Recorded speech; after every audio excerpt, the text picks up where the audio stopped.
pemanfaatan multimedia pembelajaran interaktif atau MPI pada pembelajaran di kelas kita.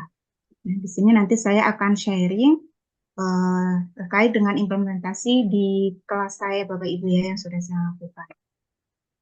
Sebelumnya, mohon izin untuk mengenalkan diri. Saya Kamala Purna Utami. Saya mengajar di SD Negeri Sidamulya 1 Karangpucung, Kabupaten Cilacap. Pengalaman saya untuk pengembangan kompetensi yaitu saya mengikuti Gemini Akademia atau Gemini Trainer, kemudian GMT level 1, penelaah aksi nyata rekan sejawat PNN tahun 2024. Kemudian saya juga alumni Wardah Inspiring Teacher 2023. Saya juga sebagai finalis Duta Teknologi tahun 2023 tahun lalu. Kemudian sahabat teknologi tahun 2023 dan 2024 juga tahun ini bersama 39 teman-teman lainnya dalam satu provinsi Jawa Tengah. Kemudian saya juga sebagai guru penggerak angkatan 8 dari Kabupaten Cilacap. Baik, tadi sudah disinggung ya Bapak Ibu mengenai MPI. Saya yakin Bapak Ibu tadi sudah menyimak dan sudah ada gambaran, bahkan tadi sudah ditunjukkan juga beberapa contoh MPI itu seperti apa. Jadi memang di MPI itu ada media-media pendukungnya. Tadi sudah disampaikan oleh Pak Saiful bahwa di antara beberapa media yang kita sering gunakan di dalam pembelajaran, mungkin kita menggunakan selain buku teks ya Bapak Ibu ya sebagai sumber belajar, kita menggunakan video, baik video yang kita buat sendiri, video pembelajaran, maupun video yang kita buat, kita ambil dari YouTube. Kemudian kita juga bisa memanfaatkan audio dalam pembelajaran ataupun gambar-gambar lainnya. Nah, sedangkan di MPI, semua media-media tersebut itu diintegrasikan jadi satu. Jadi satu buah media. Jadi dalam satu media ini yang dinamakan MPI, multimedia pembelajaran interaktif. Multimedia artinya sudah dalam satu media ini sudah terintegrasi banyak media nih Bapak Ibu. Jadi gambarnya ada di situ. Ketika anak mempelajari suatu materi yang kita tuliskan atau kita masukkan di dalam MPI, anak tidak perlu mencari gambar lain di luar MPI tersebut karena kita sudah memasukkan gambar di situ. Jadi anak akan lebih paham mengenai materi yang dibaca. Kemudian video, kita juga bisa memasukkan video di dalam MPI-nya. Ada audio, ilustrasi, diagram, animasi, dan simulasi. Maka dapat dikatakan bahwa di antara media-media pembelajaran yang lain, MPI ini levelnya ada di paling atas. Kenapa? Karena semua media dimasukkan dalam satu MPI. Jadi anak nggak perlu membutuhkan video lagi di luar MPI ini, karena semuanya sudah ada. Gitu, Bapak. Baik, sekilas nih Bapak Ibu, nggih.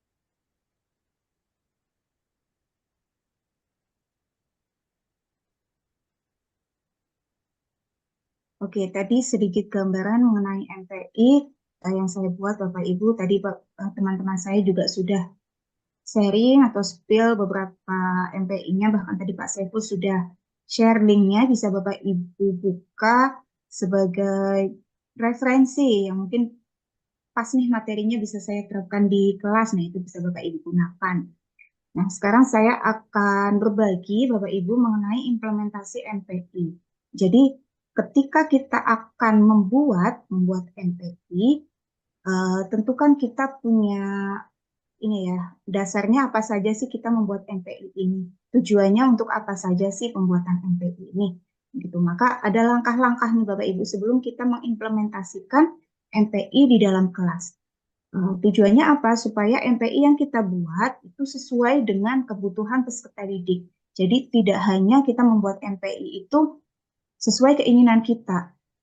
Apa yang menurut kita bagus, apa yang menurut kita tepat, mungkin bagi peserta didik kita tidak tepat, begitu ya Bapak Ibu. Maka sebelum kita membuat MPI atau bahkan sebelum mengaplikasikannya kepada peserta didik, mengimplementasikan, kita harus memperhatikan beberapa hal dalam pembuatan MPI ini. Nah, di sini saya menuliskan ada 6 tahap, Bapak Ibu. Ketika kita akan membuat MPI, yang pertama adalah kita menganalisis dulu nih kebutuhan peserta didik kita seperti apa. Kebutuhannya, seperti kita tahu, kebutuhan belajar peserta didik itu kan mencakup ada profil belajarnya atau gaya belajarnya ya Bapak Ibu ya, yang mencakup ada anak yang gaya belajarnya cenderung ke auditori atau lebih senang mendengarkan, lebih mudah memahami materi dengan cara mendengar. Kemudian ada juga anak yang gaya belajarnya itu lebih condong ke visual, dia lebih senang membaca, lebih senang melihat atau menonton begitu. Kemudian ada anak yang suka atau cenderung ke kinestetik. Dia lebih senang, lebih bisa menerima materi pelajaran apabila ada kegiatan atau aktivitas yang dia lakukan. Jadi dia tidak pasif, dia ada aktivitasnya, tidak hanya duduk, diam, mendengar atau membaca begitu saja. Tapi dia harus ada aktivitas fisik begitu. Nah, kita perlu memperhatikan itu. Kemudian kita juga sebelum membuat MPI, kita harus tahu dulu nih materi pelajaran yang akan kita buat, kita masukkan dalam MPI itu apa. Karena pembuatan MPI ini kan cukup memakan waktu ya Bapak Ibu ya. Tadi sudah dijelaskan pemateri sebelumnya, apa saja yang harus dipersiapkan, mulai dari asetnya, kemudian kita harus mencari referensinya, begitu. Jadi supaya nanti ketika kita sudah membuat nih MPI-nya, kita tidak bingung apalagi yang harus dimasukkan gitu. Nah, kita tentukan dulu materinya. Jadi dalam satu MPI itu kita sepertinya tidak memungkinkan untuk memasukkan materi misalkan satu bab begitu. Sebenarnya bisa, namun ketika kita memasukkan terlalu banyak materi, nanti kita juga itu ya, seperti gambarnya atau mungkin videonya, kuis dan lain-lain. Nah, ketika aset yang kita masukkan ke dalam MPI terlalu banyak, nanti pengguna MPI atau peserta didik dalam mengakses MPI tersebut akan mungkin merasa kesulitan, akan berat karena asetnya terlalu banyak. Apalagi misal kita menyediakan MPI-nya untuk bisa mengaksesnya itu harus online. Nah, itu maka kita perhatikan materi pelajarannya, kita cuplik apa saja sih yang sekiranya bisa kita integrasikan dengan gambar dan lain-lain. Kemudian setelah menganalisis kebutuhan dan materi yang akan kita masukkan ke dalam MPI, kita perlu juga tentukan tujuan pembelajarannya, Bapak Ibu. Jadi tujuan pembelajarannya harus jelas, karena tujuan pembelajaran ini juga menjadi salah satu unsur wajib yang harus ada di dalam MPI. Kenapa tujuan pembelajarannya harus dimasukkan dalam MPI? Karena supaya siswa ketika menggunakan MPI tersebut, dia paham, dia tidak bingung. Saya menggunakan MPI ini tujuannya apa sih? Nanti hasil yang saya capai ketika saya belajar dengan MPI ini apa sih? Begitu. Karena MPI ini selain bisa digunakan di dalam pembelajaran di kelas, juga kan bisa digunakan sebagai media belajar anak mandiri di rumah ya Bapak Ibu ya. Jadi pastikan tujuan pembelajarannya juga harus jelas. Tujuan itu harus mengacu pada materi yang nanti disajikan di dalam MPI tersebut. Kemudian setelah kita menganalisis kebutuhan siswa dan juga mata pelajarannya, kita mulai untuk melakukan perencanaan atau merancang konsep MPI-nya. Nah, kita perlu merancang nih konsep MPI-nya nanti akan seperti apa. Materinya ini harus jelas ketika kita akan merancang MPI, kita sudah punya referensinya ya Bapak Ibu ya. Referensinya harus sudah siap, kita tidak hanya mengacu pada satu referensi saja. Misalnya kita hanya mengambil materi dari buku teks tanpa kita mencari sumber yang lainnya. Nah, kita usahakan materi yang kita masukkan ke dalam MPI ini sumbernya multi ya Bapak Ibu ya, jangan hanya satu. Karena kalau kita hanya memasukkan materi pelajarannya dari buku teks, nanti tidak ada bedanya anak belajar menggunakan MPI atau buku teks. Bedanya hanya kalau buku teks dia memegang buku, kalau belajar dengan MPI dia pegang HP. Bedanya hanya di situ. Jadi pastikan referensi yang kita gunakan itu lebih dari satu, supaya materi yang disajikan juga lebih kompleks. Kemudian dalam perancangan ini aset-asetnya harus sudah disiapkan Bapak Ibu. Selanjutnya untuk langkah ketiga dalam pembuatan MPI sebelum diimplementasikan di kelas yaitu pemilihan platform dan alat pengembangannya. Nah, kita sudah punya nih aset-asetnya, kita sudah tahu materinya, kemudian sasarannya kita sudah tahu untuk peserta didik kita. Kalau di SD jelas sudah ini ya Bapak Ibu ya, kalau sasarannya seperti saya misal mengajar di kelas 5, tentu saya membuat MPI untuk guru kelas 5. Berbeda halnya dengan misal guru mapel di SMP atau SMA, SMK, itu kan kelasnya beda-beda, yang mengajarnya tidak hanya satu kelas. Nah, kita tentukan di kelas berapa. Kemudian setelah itu kita menentukan nih aplikasi atau platform atau software yang akan kita gunakan untuk membuat MPI-nya, itu kita akan menggunakan apa. Tadi sudah disampaikan oleh pemateri sebelumnya, banyak sekali ya Bapak Ibu ya. Ada Canva, kemudian ada mungkin yang paling sederhana ada PowerPoint Bapak Ibu, yang saya yakin Bapak Ibu sudah paham, sudah familiar dengan PowerPoint. Kemudian ada Canva, ada Genially, ada Lumi, kemudian ada SAC, Smart Apps Creator, ada juga mohon maaf, Articulate Storyline atau AS. Kita harus tentukan dulu mana platform yang akan kita gunakan. Ketika kita memilih ya Bapak Ibu ya, di antara banyak sekali pilihan software atau platform yang bisa kita gunakan untuk membuat MPI, pastikan kita sudah menguasai platform tersebut. Jadi jangan Bapak Ibu, saya ingin membuatnya pakai software ini saja, itu berdasarkan gengsi. Jangan ya Bapak Ibu ya. Jadi usahakan kita harus menguasai dulu nih platformnya, kita paham cara penggunaannya, paham fitur-fiturnya. Nah, jadi gunakanlah platform atau software yang memang kita sudah menguasai. Jadi nanti ketika kita sedang proses membuat, kita tidak mengalami banyak kendala. Walaupun kendala itu pasti ada saja ya Bapak Ibu ya. Tapi setidaknya kalau kita sudah menguasai platform tersebut, maka kendala yang kita hadapi akan mudah juga kita mengatasinya begitu. Kemudian langkah yang keempat yaitu kita mulai membuat nih Bapak Ibu. Kita membuat atau mengembangkan MPI-nya. Tadi sudah kita siapkan platformnya, misalkan kalau tadi yang disampaikan Pak Saiful, Bu Durotun itu menggunakan Articulate Storyline atau AS. Kita siapkan AS-nya, sudah pastikan sudah diinstal dan bisa digunakan dengan lancar di perangkat kita atau di laptop kita. Aset-asetnya sudah kita buat, karena kalau di Articulate Storyline itu kan tidak disediakan aset ya Bapak Ibu ya. Beda dengan pembuatan MPI menggunakan Canva. Nah, jadi kita juga bisa memanfaatkan Canva nih Bapak Ibu. Kita bisa menggunakan Canva dalam membuat desainnya. Jadi ketika kita sudah ada gambaran MPI-nya mau dibuat seperti apa, kita bisa mendesainnya dulu menggunakan Canva. Canva banyak sekali aset-aset yang tersedia di dalam Canva yang kita bisa aksesnya secara free ya Bapak Ibu ya. Apalagi menggunakan akun belajar ID. Nah, setelah kita mendesain di dalam Canva, kemudian kita bisa unduh, tidak perlu mengunduh gambarnya satu persatu. Desainnya kita desain saja di dalam Canva secara utuh, dari mulai cover hingga halaman terakhir, slide terakhirnya mau seperti apa. Kemudian kita tinggal unduh dalam format PPT. Begitu, itu kalau akan memanfaatkan menggunakan Articulate Storyline.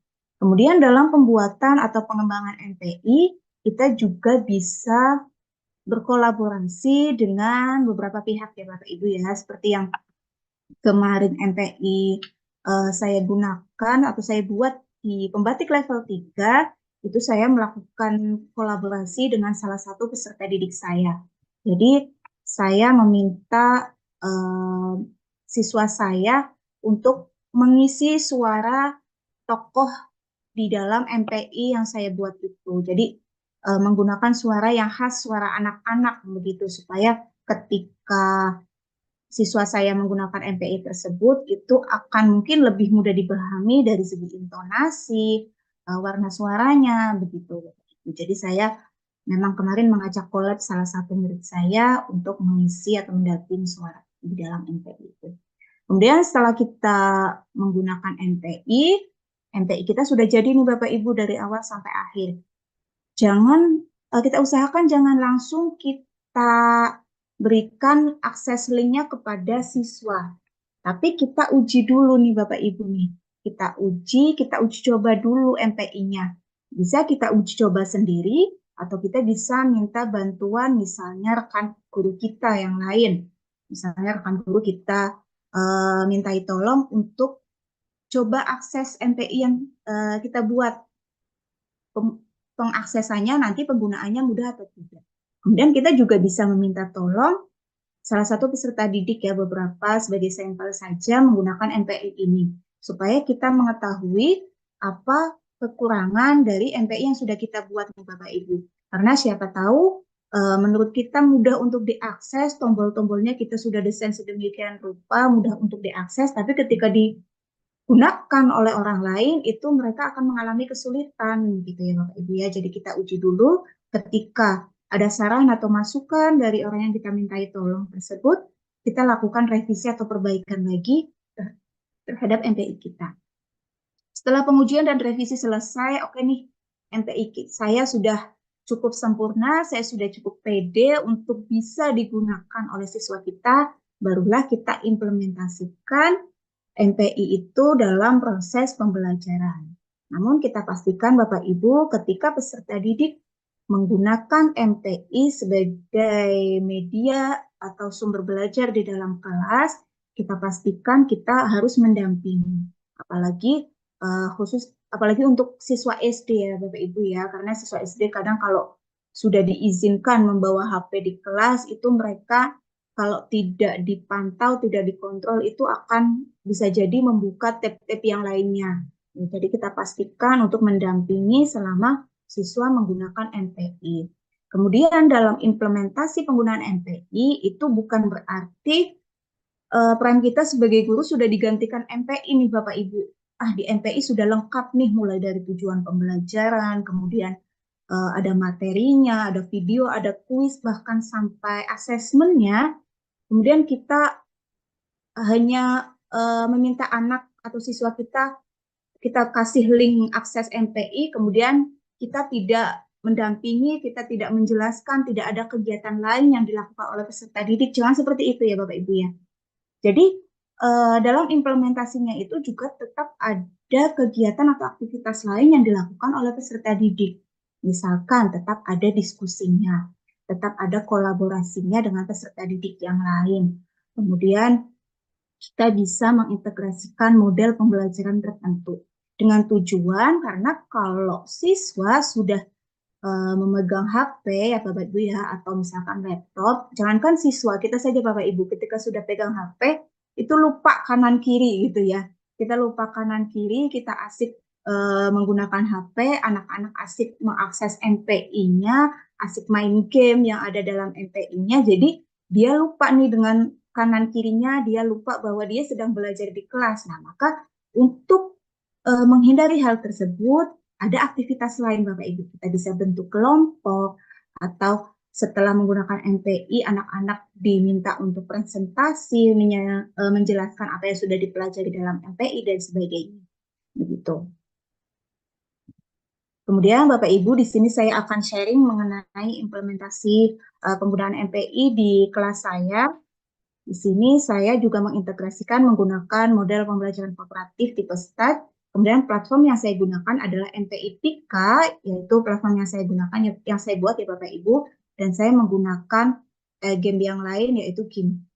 Namun kalau misalnya mau menggunakan MPI saja cukup Bapak Ibu, karena di dalam MPI juga sudah ada kuis, sudah ada game, dan sudah ada asesmennya juga.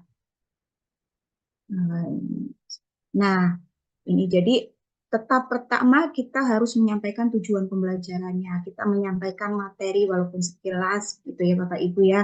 Jangan langsung anak disuruh mengakses NPI-nya gitu. Kemudian kita bisa bentuk kelompok supaya nanti ada aktivitas anak tetap berinteraksi dengan teman-temannya. Dia tidak asik sendiri main gadget. Kemudian dalam belajar kelompok, di situ saya meminta anak untuk mempelajari kembali NPI-nya. Kemudian apabila mereka menemukan masalah dalam penggunaannya atau misal materinya ada yang kurang dipahami, itu kita beri kesempatan untuk bertanya. Kemudian saya juga kemarin menggunakan GameKit untuk melakukan game atau kuis. Tujuannya supaya ada kolaborasi di antara peserta didik. Jadi mereka tidak individualis. Kemudian ada perhitungan skor dan reward-nya. Kemarin yang saya lakukan seperti itu Bapak Ibu, namun ini tidak wajib ya Bapak Ibu. Karena kenapa saya ada perhitungan skor kuisnya? Karena saya menggunakan model kooperatif tipe STAT. Ini merupakan tahapan-tahapan 6 tahap dalam model STAT tersebut. Nah, kemudian hasil dari implementasinya apa? Ini berdasarkan pengalaman saya Bapak Ibu. Berdasarkan pengalaman, hasil dari saya mengobservasi selama pembelajaran menggunakan NPI dan juga hasil refleksi setelah pembelajaran, kegiatan akhir pembelajaran. Jadi sebelum pembelajaran itu kan diadakan kegiatan refleksi ya Bapak Ibu ya, supaya kita tahu sejauh mana pembelajaran kita optimal atau tidak. Nah, berdasarkan hal tersebut, saya menyimpulkan bahwa pembelajaran yang dialami oleh peserta didik itu lebih menyenangkan. Nampak dari mana? Dari raut wajahnya. Mereka nampak senang, ada game yang dilakukan, ada aktivitasnya. Jadi anak-anak yang auditori, yang visual, yang kinestetik, itu semuanya terakomodasi kebutuhan belajarnya. Kemudian dari hasil refleksi, hasil tanya jawab langsung. Bagaimana pembelajaran hari ini, senang atau tidak dibandingkan dengan pembelajaran kemarin yang kita tanpa menggunakan NPI, bagaimana? Nah, itu kita bisa tanyakan langsung. Kemudian peserta didik lebih aktif karena dia ada kegiatannya Bapak Ibu, kegiatan menggunakan NPI, kemudian ada kegiatan dengan peserta didik lain, kolaborasinya juga meningkat. Namun ingat, kenapa kolaborasinya bisa meningkat? Karena di sini ada kegiatan berkelompok. Anak tidak diminta menggunakan NPI saja cukup sudah, kemudian asesmen sudah tidak, tapi tetap ada kegiatan lain yang harus diintegrasikan dalam penggunaan NPI tersebut. Nah, Bapak Ibu, itu saja yang dapat saya sampaikan mengenai implementasi penggunaan NPI. Mohon maaf apabila dalam penyampaian mungkin ada kekurangan. Bapak Ibu, perlu kita ketahui bahwa teknologi memang tidak bisa menggantikan peran kita sebagai guru ya Bapak Ibu ya. Namun karena sekarang ini zaman teknologi Bapak Ibu, kita tidak boleh ketinggalan zaman. Jangan sampai kita ketinggalan dengan peserta didik kita yang sudah tahu ini itu tentang teknologi. Jadikanlah teknologi itu sebagai teman kita Bapak Ibu untuk bisa mendukung dan memperkaya proses pembelajaran. Jadi kita bisa berinovasi dengan bantuan teknologi. Mungkin itu saja yang dapat saya sampaikan. Saya akhiri. Wabillahi taufiq wal hidayah. Assalamualaikum warahmatullahi wabarakatuh.